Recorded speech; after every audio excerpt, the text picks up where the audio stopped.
the customer said that she did have somebody out to install a new check valve. I went and dug it up. This is what I found. Here's the new check valve. Right there. Curious as to why they didn't take out the old one. Because it's possible that that old one is stuck closed somehow, and that's why I'm not getting any water.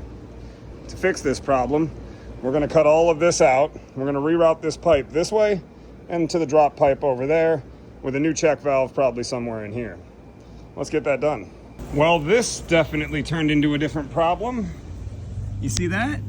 That's just full of the sand that comes out of the well. And so is this check valve, just totally full. I don't know what's going on. We'll cut this off and look down there.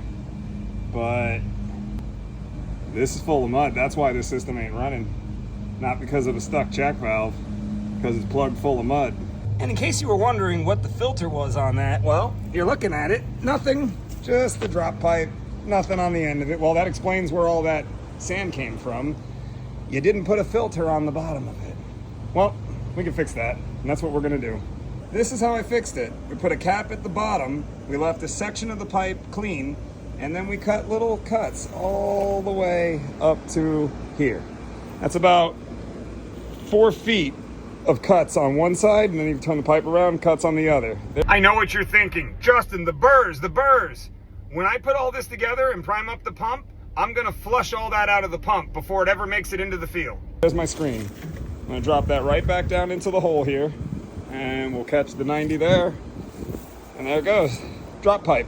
Alrighty, now we just have to connect the pipe from here to there, with a check valve in the middle, and we'll see what happens. As if I don't know what's gonna happen. Do I?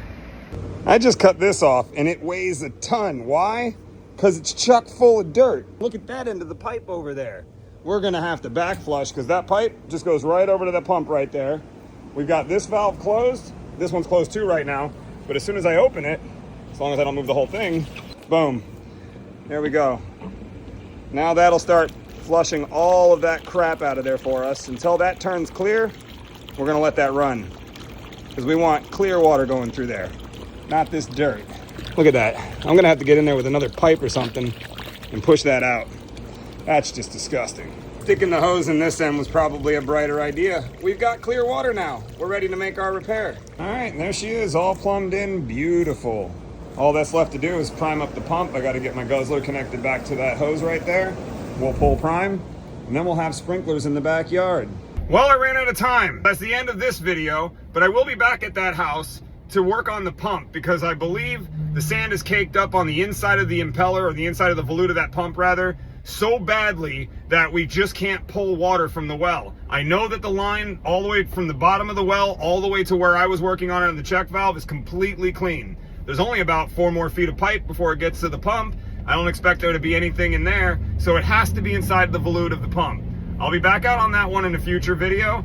Stay tuned.